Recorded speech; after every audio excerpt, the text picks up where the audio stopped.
Two Bobbies, A True Story of Hurricane Katrina, Friendship and Survival by Kirby Larson and Mary Nethery.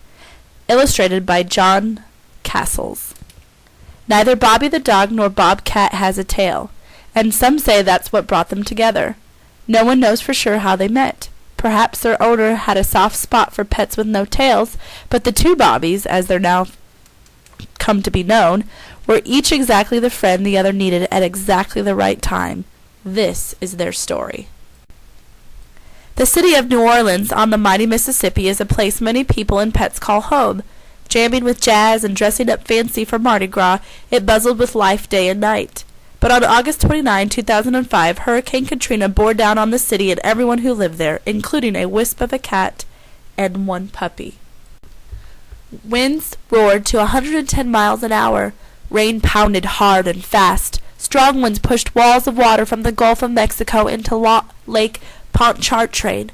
Some of the levees holding back the lake gave way. Water poured into the city deeper and deeper. People had to stay through the storm, were finally forced to leave their homes. They had to say goodbye to everything they loved. Many were told they could not take their pets. Bobby and Bobcat were left behind. Bobby had been tethered with a length of chain. Bobcat stayed by her side. Together, in the silent heat, they waited for help to come. After the storm, volunteers from across the country came to New Orleans to lend a hand. They brought food and water. They rescued people stranded on the roofs of their homes, and they rescued many animals. But with so much damage and confusion, the two Bobbies were not rescued. Their food and water gone, Bobby finally broke free. She dragged along the broken train with Bobcat close behind her. In the early days after the hurricane, the two Bobbies tried to make their way around oily water littered with debris. After the waters receded, they traveled the buckled streets with no place to call home. Month after month passed as Bobby and Bobcat wandered the devastated city. Their days and nights were filled with danger. Packs of hungry, homeless dogs roamed the streets, fighting smaller animals for food. Were Bobby and Bobcat chased away from any scraps they might have found? With little food to eat or clean water to drink, Bobby's ribs began to show. Bobcat's brown sugar markings started to fade to a dull white. One day in January, 4 long months later, Bobby and Bobcat strayed onto a job site. A construction crew hammered and sawed, fixing up a motel damaged by the hurricane. A worker's dog rushed over to play with Bobby. The dog's owner, Rich, noticed Bobcat too. He saw how thin the two strays were and began feeding them. He trimmed Bobby's chain, leaving enough to jingle on the ground because Bobcat liked to follow it. But every time Rich tried to touch Bobcat, Bobby growled. After a week of caring for the two Bobbies, Rich got some bad news when his boss came to the job site. He had given permission for one dog, but not 2 dogs and a cat. He said Bobby and Bobcat had to go. Rich was determined to take them to a safe place, but Bobby still growled whenever Rich got too near Bobcat. She would not let him pick up or even touch her friend, so Rich rattled a bowl full of kibble. Bobby followed the food to Rich's van, and Bobcat followed Bobby. Rich drove them to a temporary shelter that Best Friend Animal Society had set up in Celebration Station, a former video game arcade. The shelter was completely filled with homeless dogs and cats, but a volunteer welcomed them in, even naming them Bobby and Bobcat for their bobtails. They were placed in separate rooms. All night long, Bobby howled and barked. Bobcat paced back and forth. No one could sleep with Bobby making such a ruckus, so volunteers made a large pen for her and put Bobcat in his small carrier inside Bobby's new cage. Bobby lay in front of Bobcat and whimpered. The volunteers opened the small cage to see what would happen. The two Bobbies touched noses, together again at last.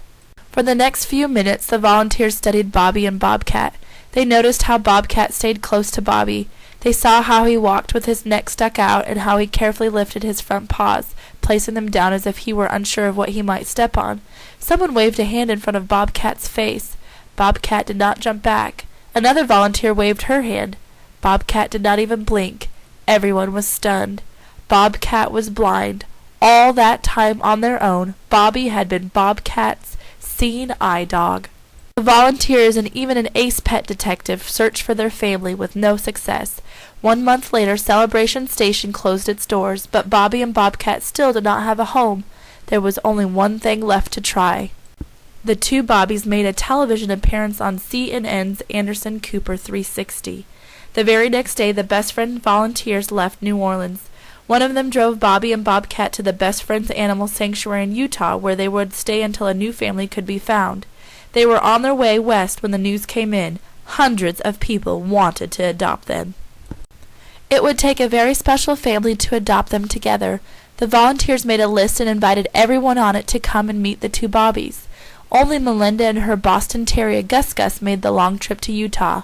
That night, Bobby and Bobcat had a sleepover with Melinda and Gus Gus in one of the cottages on the sanctuary grounds. Would the Two Bobbies choose Melinda? The next morning, everyone knew the answer. Bobby and Bobcat were stuck to Melinda like Velcro. They also liked Gus Gus, and he liked them. Finally, Bobby and Bobcat had found their new family. Now they live with Melinda, Gus Gus, and Amelia on a ranch in southern Oregon. Bobcat has a window seat to sit in. He likes to play with the robot vacuum cleaner. He turns it on all by himself. Bobby helps with the ranch chores. She goes along on horse rides. On hot days, she lounges in the frog and fairy pond. At the end of every day, Bobby and Bobcat snuggle up together. They have toys and treats and lots of new friends, even a camel. Best of all, they have each other.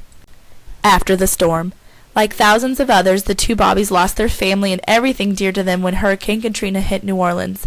After they came to live with Melinda and Gus Gus, their veterinarian discovered debris and grit deep inside Bobcat's ear canals.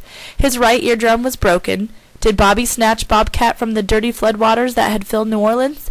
No one will ever know, but it is very likely that a blind cat like Bobcat would not have made it without Bobby's protection. In turn, Bobcat's friendship may have made Bobby stronger and given her a reason to go on. Bobby and Bobcat survived Hurricane Katrina. They did it by lending each other a paw.